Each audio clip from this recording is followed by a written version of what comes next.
Welcome to Spring LIB. In this exercise, we're going to be working with the concept of force. And in order to solve the problem, first, I'm going to briefly review how we deal with force. So according to Newton's second law, we have that F, that is the sum of the forces that act on a body, so I'm going to write it as a sum of the forces, is equal to the mass of the body times the acceleration. And this is what we're going to need in order to solve our exercise.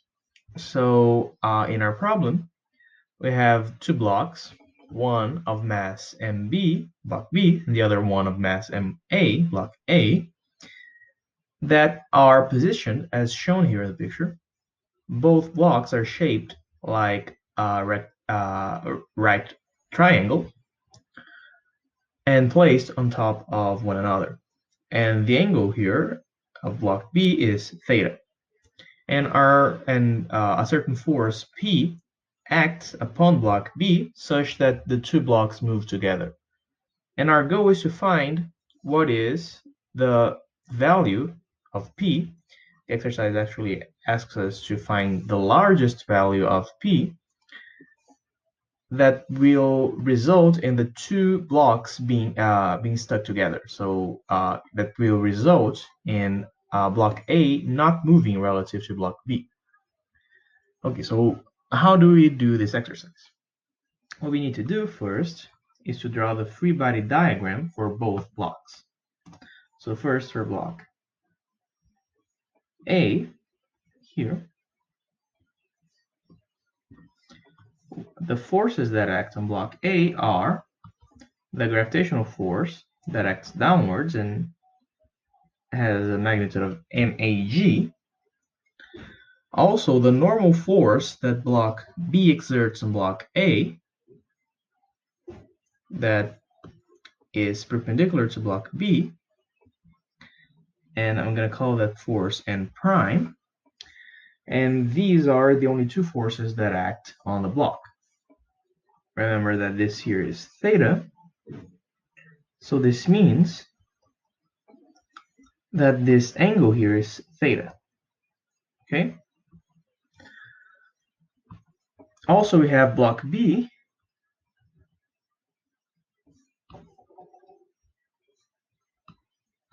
and the forces that act on block B are the P force, the gravitational force, MBG, the normal force that block A exerts on block B, which is N prime according to Newton's second law, since the force that block B exerts on block A is the same force that block A exerts on block B.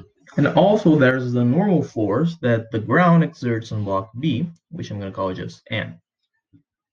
So given this, we are in a position to write the equations of motion for blocks A and B. And I'm going to set up a coordinate system such that the y-axis is pointing upwards and the x-axis is pointing to the left. So first for block A, we have in the y-axis that the y component of the normal force is n times cosine of theta. Then we have mag, and this is equal to 0 since the blocks are not moving in the y direction. And in the x component, we have n times sine, actually this should be n prime, I'm sorry, n prime times sine theta is the only force acting in the x direction, and this is equal to the mass of block A times the acceleration. And the acceleration of block A and block B is the same, and I'm calling it A. For block B, we have in the y direction n acting upwards. Then we have minus n prime times cosine of theta minus mbg, and this is equal to 0. Then in the x direction, we have P minus n prime times the sine of theta, and this is MBA. Okay.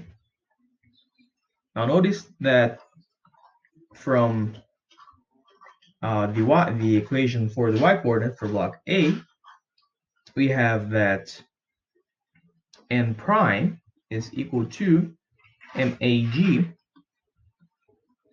divided by the cosine of theta.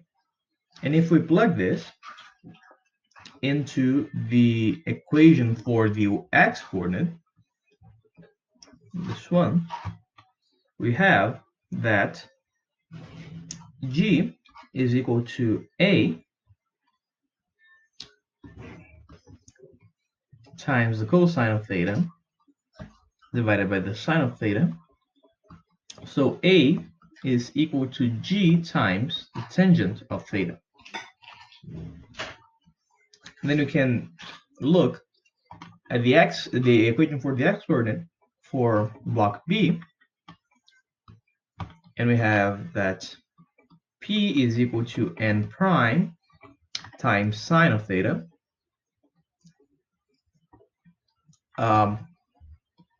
plus MBG. Okay. Now n prime times the sine of theta is MA times the acceleration.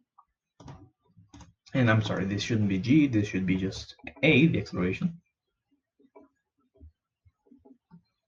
plus MB times the acceleration. Now the exercise tells us that MA and MB, the two masses, are the same and they're equal to M. So P is equal to 2 times M times A. So this is 2 mg times tangent of theta. So P can only actually have one value, and the only value it can have is 2 times m times g times the tangent of theta, which concludes our exercise.